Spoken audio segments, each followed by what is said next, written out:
So my sermon today is supposed to be the cost of division, and I just changed it up a little bit after going to the movies to see Lion King, and I'll tell you why. Because I loved it so much, and I loved the griot. The griot is he said he wasn't a baboon, but I don't quite know what kind of animal he was, but he said he hated the bamboo. If you guys haven't seen it, he becomes the griot, the storyteller. He's the one who tells Kiara, the grandchild, about the story of her life and her ancestors. And that's what griots do in the African tradition. So I'm asking you to humbly accept me as your griot for today.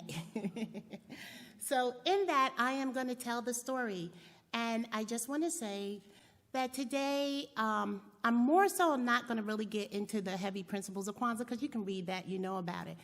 Today, I want to take you on a journey, a story. So it starts with, my greeting starts with Habari Gani. Your response is Umoja, the first principle of Kwanzaa. Habari Gani means, what is the good news? And each year, you answer with what the principle is for that year. So we'll start by calling my villagers to gather. Awesome. Habari Gani. Umoja. Habari Gani. Okay, villagers, thank you. So now today, if you allow me, I'm going to do the best that I can to kind of take you on a journey, because as we celebrate Kwanzaa, I said, you know what, I want them to feel it, to get the sensory experience of the birth of Kwanzaa, how it came to be, similar to like Christmas. So I'd like you to gather around, you're gathered, to gather around and let the embers of history illuminate the tale of Kwanzaa. To understand how Kwanzaa came about, we must look to what was going on in the prior year of its birth. Kwanzaa started in 1966. How could this thing just come out of nowhere? But we kind of have to think. And some of us are old enough to remember. I'm not, of course. But some of us, of course I am. I was a child then. But the year is, if you think about it, it's the 60s. And some of us will remember what was going on in the 60s, but I'm just going to do a brief summary. Because in the 60s, especially in Los Angeles and New York, in the urban areas in the city, we were in the midst of the Voters' Right Act, all of these things was happening. You had, in the Black community, however, we were doing things, because I never forget it, because we were commemorating in 1965 the death of the 14-year-old boy killed in Mississippi. And this was, but never received justice, because they claimed that he whistled whistled at a white woman. So this is still going on and cooking in the Black community. Not only that, it's also the assassination of Malcolm X. It's also the year of Bloody Sunday. Bloody Sunday, where about 600 people were attacked by the police on the Edmund Pettus Bridge in Selma for marching for their rights to vote. Does that sound familiar? So just imagine we're in this turmoil. 1965 is also really infamous as the years of the Watts riots, which lasted 5 days, 34 deaths. 34 people were killed. And I think about 1,000 more were injured. I want you to keep this in mind, because I'm offering you a summary here. These things and so much more ushered us into the year of 1966. The year of the first celebration of Kwanzaa was held in the city of Los Angeles. I'm putting this in historical moments in front of you because I want you to imagine that you are a 25-year-old African-American male, and segregation, lynchings, Jim Crowism, and state-mandated violence targeting African Americans are your lived reality. And you are looking for a way to unite and empower your community, and you realize that self-knowledge and, cultural awareness and true understanding of history are the key components to any self-actualized community. So this passion drives you, and what evolves from this young man's deep commitment and desire for community upliftment. I want you to remember that at that point in time in history, when Kwanzaa came into being, that the nation was only just 100 years removed from the end of the Civil War. And also what I like to call the termination of what I call the legislative termination of slavery. That's not that far in history, 100 years ago. Now that you've got the idea of what was happening historically, let's talk about what was going on in society. You don't have to be an academic or a scholar to know that blacks in America were not doing well socially, economically, or even politically. We were still unable to define ourselves. We're going from Negro to color to a long time away African. There's no definition. We don't even know who we are at this point. And we're constantly being defined by others. The truth about Kwanzaa is that it was born from a womb of hope, enveloped by an environment of terror. The thing in Black America, to be Black in America, and that was written by a famous writer who stated that to be Black in America is to exist in a constant state of rage. Just sit with that for a moment. However, in the heart of this storm, a young man, Maluna Karanga, barely a man himself, felt the weight of his ancestors' struggle upon his shoulder.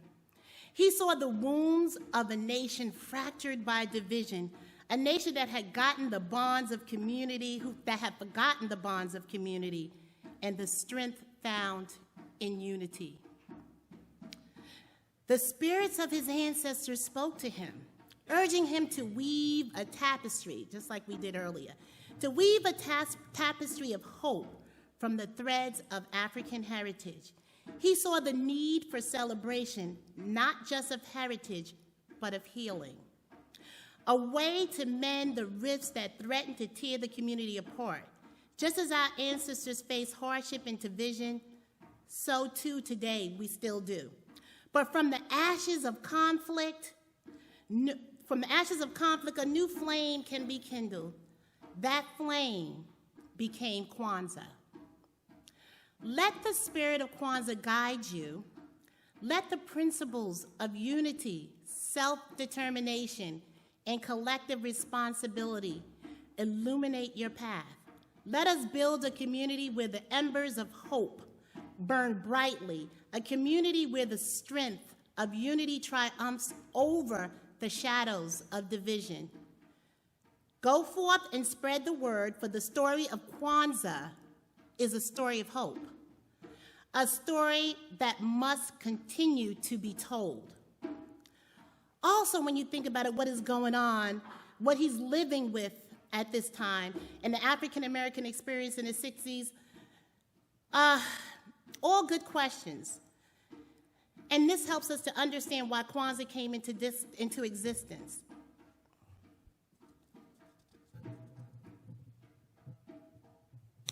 Oh, also, how can I forget? Because I remember this a little bit.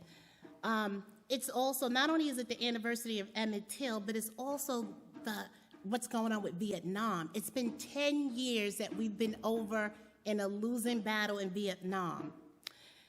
White America's getting upset with all the liberalism of the bills being passed and being pushed in 1965, and they go, where am I, who am I? And the anger is building, I don't know, kind of similar today. We had the most divided time in that period that existed in America. So not only do you have the police attacking people at the at what we call the Emmett Pettus Bridge and Selma, Alabama, for people fighting for their rights to vote, and the infamous riots in Watts that I put into historical perspective, we're also thinking we have 25 years old. I mean, we have a 25-year-old who's looking at all the segregation and all the lynching, and from that is born Kwanzaa. The 60s were a tumultuous decade, but also a decade of growing identity in the Black community. Remember, it was in the 60s that James Brown encouraged everyone to do what? Say it loud. I'm Black and I'm proud. And so often, our music is what helps us get to the struggle. Actually, they found out that when we had the Watts riot and all those things was going on, James Brown was instrumental in helping to calm all the hostility and the riots, and he was used for that. And actually, that's really what kind of got him famous. But his Say It Loud, I could just hear it. If you can hear the music of that time, I'm thinking of Coltrane sitting on the dock of the bay. I'm thinking of Aretha Franklin with Respect.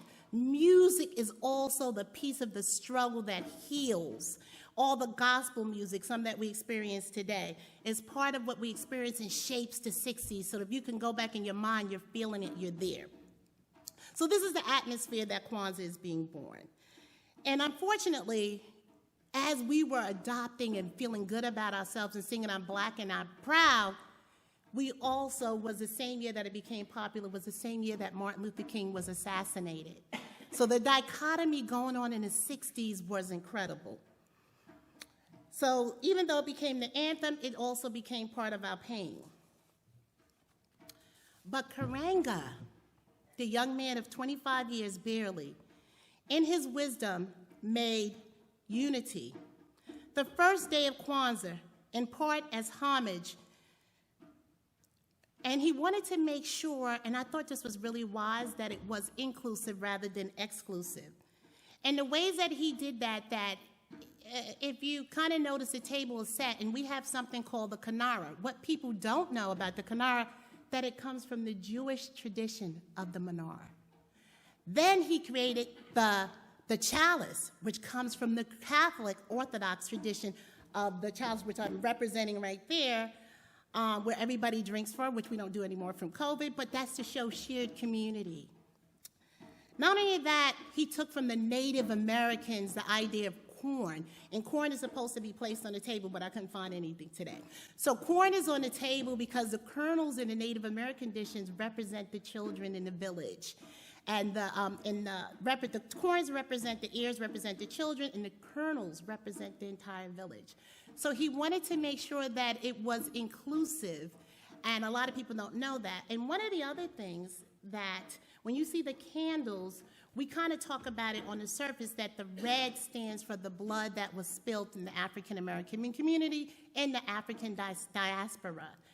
And the green is from the land of Africa, and black is for the people. But I kind of think that when you look at, and black being unity, the first one that he chose, actually has what I call a bit of a deeper level. It's for clarity and understanding, and that's not really told about the surface when we just do Kwanzaa, that the black one is really powerful and is to represent that unity and inclusiveness. And that's why the table looks the way it does, and so many people don't realize that because they just think that it's about an African-American holiday. But I do want to mention that the principles that I shared, and some of you have the sheet in front of you, principles are a manifestation of values. And the one thing that I noticed with Kwanzaa, as I looked into the values and the principles of UU, the similarities are incredible. Because really, the principles are really just the objective manifestations of our value system. And in Kwanzaa, you hear self-determination, you hear faith, you hear unity, no different from us. Even as we talk about a person's right to be self-determining, to have the ability to name themselves. And I remember I would hear, because all of a sudden in the 70s, I know that I have 7 other brothers and sisters, and they had their names are David, Mark, Peter, Judy, and of course me, Gladys. But all of a sudden, my younger sisters born in the 70s, because this is what's happening. Their names are Ayana and Abena. They're taken from Swahili and Ghana, because this is where the black community is starting to embrace and love themselves. And what part of that is self-determination? The ability to name oneself is the most powerful thing that a people can do on their journey to self-love. Because it also means that, now we can tell our story. No one tells our stories for us. We tell our stories ourselves. And that's all connected to the principle of we're recognizing the worth and dignity of any human being. And the most important part about that is recognizing that people have the right to be self-determining, to name themselves, and that's a powerful thing to exist as a human being, and that's really the manifestation of the value of love. So,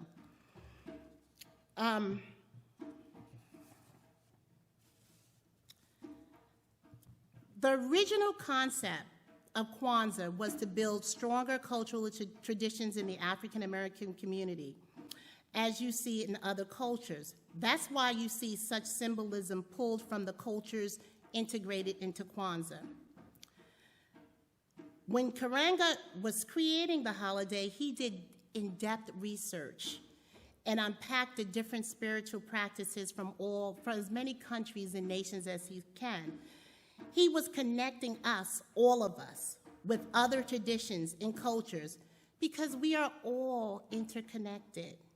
When you look at the Kinara, you see that it's based on so many other traditions, which was purposely done. The spirits of his ancestors, which were incredible, because in African culture and tradition, we always talk about our ancestors, even coming up here, and some of you may even know about my trip back home to pour libations, because as an African American and African Caribbean descent, it was important that I do my journey back home. And in that journey, not only do I pour libations, but I ask, so I get permission to be a griot, to tell our story, to pass it on to our community. And my story is bigger than just mine alone, but it allows me to tell the story of our history. In order to know who I am and my history, that was one of the most important journeys that I experienced. And I kind of thought about it because right before that journey, you guys might know, I went to Ireland. And I was so magnificently impressed by the interconnectedness of what happened to the Irish and what happened to African Americans, but even how they were doing what I call Kuju Dakalia, which is self-determining, because they decided that Irish would be the language of Ireland. They decided, and that was so important because they were self-determining. Everything changed from them, but listening to this struggle, I don't even think I understood the level of oppression that they experienced. And for me, it also forced the fact that we're so interconnected. And now living in a world almost feeling like the 60s again, no matter which side of the political spectrum you're on, the division is clear. And I also thought that how many of our traditions, religion that talks about a new thing being birthed. And that actually, doing Kwanzaa this year, actually helped me to remember that from all the pain, the division, something beautiful is always born. And just like Kwanzaa is born, it just keeps continuing to give me faith. After I go to Ireland, all these places, and I experience, even in Australia, when I started to understand how their children were removed, but how the children returned home, back to their community, and I feel this so interconnectedness with them. And really what I want to say is that as we look at Kwanzaa, so many people will just see it as an African-American holiday, but I share the traditions in the Kinara and all the parts that it comes from other traditions to say that we're interconnected. It is your holiday as much as it is mine. It has the values of UU and so many other religions as we look at the values and the principles. Those principles are merely the objective manifestation of what we all already believe as UUs. So Kwanzaa is not my holiday. It is considered a Black heritage holiday, but I'm just as Black as you are. You are Kwanzaa. So I want you to remember that anybody tell you any different, that it is your holiday. It's a celebration of you. It's a celebration of interconnectedness. It's a celebration of love. It's a celebration of the values that we already have, the principles that we already all want to live by. Thank you. Habaragani. Okay, Habaragani. I need it better. Habaragani. Habaragani.